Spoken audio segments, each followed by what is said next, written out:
கர்த்தருடைய பரிசுத்த நாமத்திற்கு மகிமை உண்டாவதாக. ஆண்டவராகிய இயேசு கிறிஸ்துவின் நாமத்தினாலே இந்த புதிய நாள் உங்களுக்கு ஒரு ஆசீர்வாதமான நாளாக இருப்பதாக. இந்த நாளுக்கான கர்த்தருடைய வார்த்தை மார்க்கு 5ஆம் அதிகாரம் 36வது வசனம்.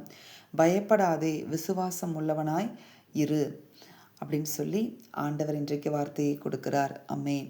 இது ஆண்டவராகிய இயேசு கிறிஸ்து யவீரு, அந்த ஜெப ஆலய தலைவனாகிய யவீரு கிட்ட சொன்ன ஒரு வார்த்தை. அமேன். ஆண்டவர் இன்றைக்கு நம்மளை பார்த்து சொல்லுகிறார், பயப்படாதீங்க, விசுவாசம் உள்ளவர்களாய் இருங்கள் என்று சொல்லி நம்மளை ஒவ்வொருவரையும் பார்த்து இன்றைக்கு ஆண்டவர் சொல்லுகிறார். அமேன். ஏன் ஆண்டவர் இந்த வார்த்தையை பார்த்து யவீருக்கிட்ட சொன்னார் அப்படின்னு பார்த்தீங்கன்னா, யவீரு தன் மகள் மரண அவஸ்தைப்படுகிறாள் என்று சொல்லி ஆண்டவரை கூட்டிக் கொண்டு தன் வீட்டுக்கு போய் கொண்டு இருக்கிறார்.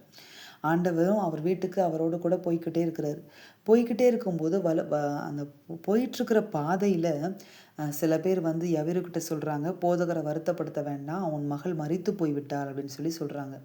இந்த வார்த்தையை ஆண்டவர் கேட்ட உடனேயே யவீருக்கிட்ட சொல்கிறாரு, நீ பயப்படாத, விசுவாசம் உள்ளவனாயிரு அப்படின்னு சொல்லி ஆண்டவர் சொல்லுகிறார். ஆமேன். வேதத்தில் ஒரு வார்த்தை இருக்கிறது, நீதிமொழிகளில், நீதியின் பாதையில் ஜீவன் உண்டு, அந்த பாதையில் மரணம் இல்லை அப்படின்னு சொல்லி எழுதப்பட்டிருக்கிறது. நீதியின் பாதை அப்படின்னா என்ன பாதை அப்படின்னு பார்த்தீங்கன்னா, ஆண்டவரோடு நாம் நடக்கிறோம் தெரியுமா, அவர் நம்மோடு நடக்கிறார் தெரியுமா, அதுதான் நீதியின் பாதை. அவர் நம்மை நீதியின் பாதைகளை நடத்துகிறவர் என்று சொல்லி சங்கீதம் 23 சொல்லப்பட்டிருக்கிறது.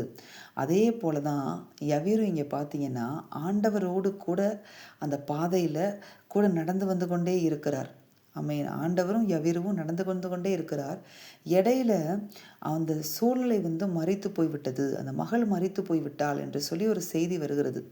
அப்போ ஆண்டவரோடு நம்ம நடக்கிற அந்த பாதையில், அந்த நீதியின் பாதையில் நாம் யவீருவை போல் நடந்து கொண்டே போயிட்டுருக்கும்போது, பயணித்து கொண்டே போயிட்டுருக்கும்போது, நம்முடைய வாழ்க்கையில் குறுக்கிடுகிற ஒரு மரணித்து போன சூழ்நிலைகளைப் போல காணப்படுகிற காரியங்களை பார்த்து கூட, இல்லை ஒரு ஒரு மரணத்தை போல ஒரு சூழ்நிலை, மரணித்து போனது போல காரியங்கள் தோன்றினால் கூட ஆண்டவர் நம்மளை பார்த்து இன்றைக்கு சொல்லுகிறார், நீதியின் பாதையில் ஜீவன் உண்டு, அந்த பாதையில் மரணம் இல்லை அப்படின்னு சொல்லி தான் ஆண்டவர் பாருங்களேன், அந்த இடத்துல ஆண்டவரோடு நடக்கிற யவீருவை என்ன செய்யலை, ஆண்டவர் கைவிடவே இல்லை. அதே போல தான் ஆண்டவர் இன்றைக்கு சொல்லுகிறார், உங்கள் வாழ்க்கையில் சில சூழ்நிலைகள் அவ்வளோதான் முடிஞ்சிருச்சு, இனிமேல் உயிர்ப்பிக்கப்படாது, இனிமேல் இந்த காரியம் உயிர்ப்பிக்கப்படாது, அவ்வளோதான் இந்த காரியம் முடிந்து விட்டது, மரணித்து விட்டது அப்படிங்கிற ஒரு பாதைகளின் வழியாக கூட நீங்கள் கடந்து போய் கொண்டிருக்கலாம்.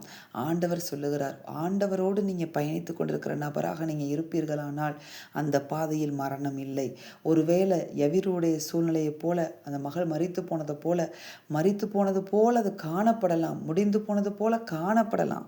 ஆனால் அந்த சூழ்நிலையில் ஆண்டவரோடு நீங்கள் பயணிக்கிறதுனால, ஆண்டவர் உங்கள் கூட நடந்து வருகிறதுனால, எப்படி யவீரு வீட்டுக்குள்ளே பிரவேசித்து, அந்த அறைக்குள்ளே பிரவேசித்து, அந்த மரித்து போய் கிடந்த அந்த மகளை கர்த்தர் நித்திரை பண்ணுகிறாள் என்று சொல்லி அவளை கையை பிடித்து எழுப்பி விட்டு அந்த இடத்துல ஒரு ஜீவனை தேவன் கட்டளையிட்டது போல உங்கள் வாழ்க்கையில் முடிந்து போன, மரணித்து போன, இனிமேல் உயிர்ப்பிக்கிறதுக்கு வாய்ப்பே இல்லை, இனிமேல் இது நடக்கிறதுக்கு வாய்ப்பே இல்லை அப்படின்னு சொல்லி கொண்டிருக்கிற சூழ்நிலைகளில் கர்த்தரோடு நீங்கள் நடக்கிறதுனாலேயே கர்த்தர் அந்த சூழ்நிலைகளுக்குள்ளாக, அந்த காரியங்களுக்குள்ளாக எந்த நபர் இனிமேல் அவங்க திருந்தவே மாட்டாங்க, உயிர்ப்பிக்கப்படவே மாட்டாங்கன்னு நினச்சிட்டு இருக்கீங்களோ அந்த நபர்களுடைய வாழ்க்கைகளுக்குள்ளாக கர்த்தர் உட்பிரவேசிப்பார்.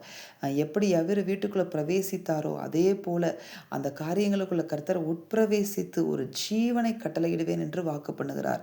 அதனால தான் ஆண்டவர் இன்றைக்கு சொல்லுகிறார், பயப்படாதீங்க, சூழ்நிலைகளை கண்டு பயப்படாதீங்க, முடிந்து போன காரியங்களை குறித்து பயப்படாதீங்க, உங்களுடைய வாழ்க்கையின் பிரச்சனைகளை குறித்து, போராட்டங்களை கண்டு பயப்படாதீங்க, விசுவாசம் உள்ளவர்களாய் தொடர்ந்து ஆண்டவரோடு நீங்கள் பயணிங்க. நிச்சயமாக அந்த காரியங்கள் உங்கள் கண்களுக்கு முன்பதாக உயிர்ப்பிக்கப்படும், அந்த நபர்கள் உங்கள் கண்களுக்கு முன்பதாக உயிர்ப்பிக்கப்படுவார்கள். அப்படிப்பட்ட அற்புதத்தை தேவன் உங்கள் வாழ்க்கையில் செய்து முடிப்பார். கர்த்தர் உங்களை ஆசிர்வதிப்பார். நாம் செபிப்போமா? எங்கள் அன்பின் பரலோக பிதாவே, நீர் கொடுத்த இந்த வார்த்தைகளின்படி ஆண்டவரே, எங்கள் வாழ்க்கையில் முடிந்து போய்விட்டது, ஆண்டவரே மரணித்து போய்விட்டது என்ற சூழ்நிலைகளில் கூட கர்த்தராகிய தேவரின் இன்றைக்கு நீர் ஜீவனை கட்டளையிடுகிற தயவுக்காக உமக்கு நாங்கள் நன்றி செலுத்துகிறோம். நீர் உட்பிரவேசித்து பெரிய அற்புதங்களை எங்கள் வாழ்க்கையில் குடும்பத்தில் இருக்கிற நபர்களுடைய வாழ்க்கையில் நீர் செய்து முடிக்கப் போகிறோம். உம்முடைய கிருபைகளுக்காய் நன்றி செலுத்துகிறோம். இயேசுவின் நாமத்தில் பிதாவே, ஆமென். இந்த வார்த்தையின்படி இந்த நாளில் தேவன் உங்களை ஆசீர்வதிப்பாராக. ஆமென்.